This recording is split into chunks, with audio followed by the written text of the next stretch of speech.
This is BayCare Health Chat, another podcast from BayCare Health System. Welcome to BayCare Health Chat.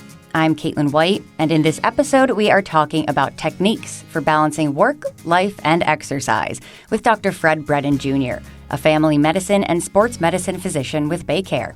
So this can be difficult for a lot of people if they don't want to wake up early or work out after a long day. And it could feel like there's just no extra time to be active. So let's first talk about timing. How can we carve out that time for exercise? And how much time do we really need in a day? So, this is one of those questions, and we hear a lot now with COVID that people have gotten sort of out of shape and they've gained weight and they say, well, it's COVID and I haven't been able to do things. And certainly understand the gym and being out at a gym where things were really up and COVID was really a force and you don't want to go into a gym environment.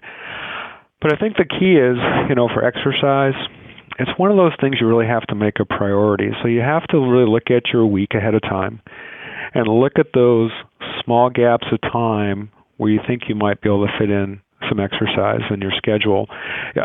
Bottom line is you really have to make it a priority because all of us have busy lives.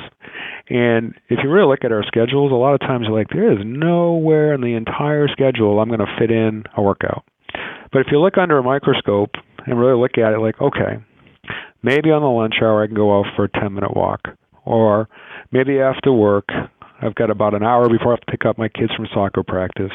I can go out and, again, go for a walk or a little bike ride or just even do something in my office. And so you have to look for those little gaps. And really, as little as 10 minutes will have some benefit to your health of being active, of increasing your heart rate and being active. And it's cumulative. So if you can do 10 minutes at lunchtime and maybe 10 minutes after you get done from work before you have to go pick up your kids or get home, it will add up. It is cumulative. You really want to get about at least 10 minutes, though, of activity. Certainly the more, the better.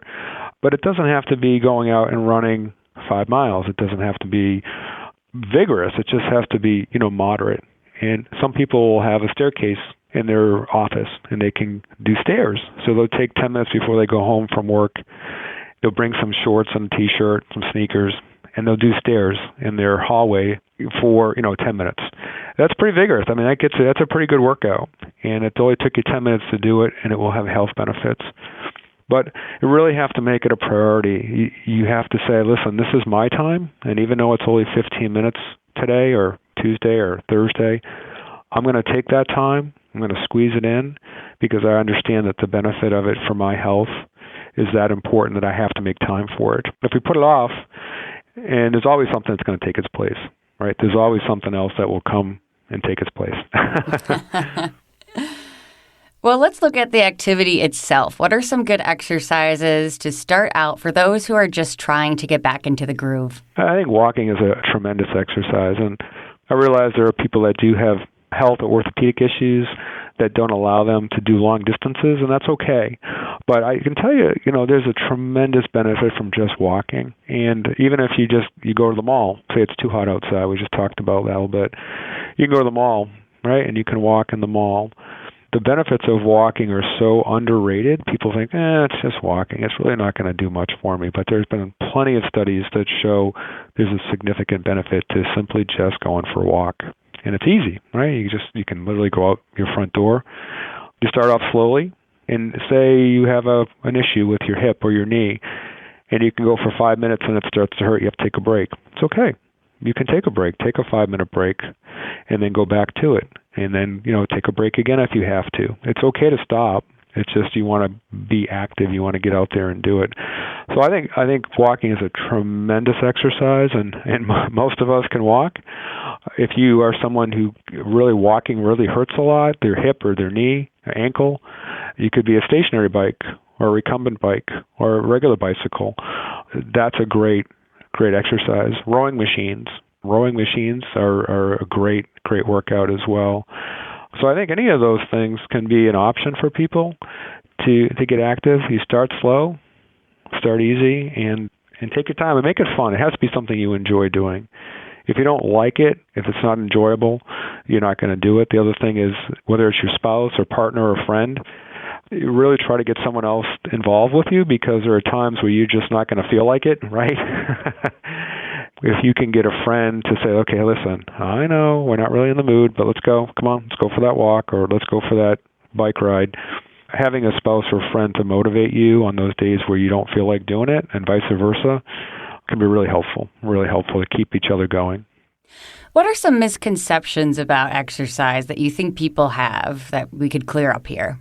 Well, I think a lot of people think exercise is just running or just sprinting or just something really vigorous, right?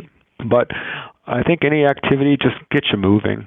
For example, yard work. I mean, there are people that will spend a good hour or two on a Saturday or Sunday working on the yard, doing yard work, and that's vigorous. I mean, that can be vigorous, but it's at least moderate intensity, so that's fine.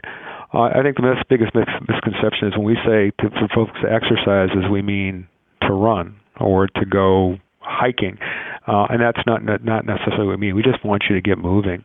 You know, whether it's, again, walking in the mall or walking outside or going for a short bike ride or jumping on a rowing machine, even for 15 minutes, it's light and easy. You don't have to really push yourself that hard. The key is just to stay active, to move. Don't let yourself become sedentary, because that's where we start getting bad things in our health, when we just get sedentary. So anything that involves movement really is exercise. And I think the biggest misconception is people think, well, geez, I hate running. I don't want to have to run. You don't have to run. We just want to get you moving. Great. Well, doctor, any other tips or tricks to get us back into this exercise routine, even if we have those busy work and life schedules going on? I think it really is important to try to get a teammate, a friend, family member, or someone. I think that really does help people to stay motivated. It's okay if there are days where you plan to get out and you don't. Don't beat yourself up, and don't give up on it just because maybe the weather wasn't cooperative or you weren't feeling well that day, to say, well, and then just let it go and don't exercise anymore. There are days you might not feel like it, and don't beat yourself up. But plan on most days of the week, go ahead and do something. Again, whether it's walking your dog, that's great. Dogs love it, and it's good for you.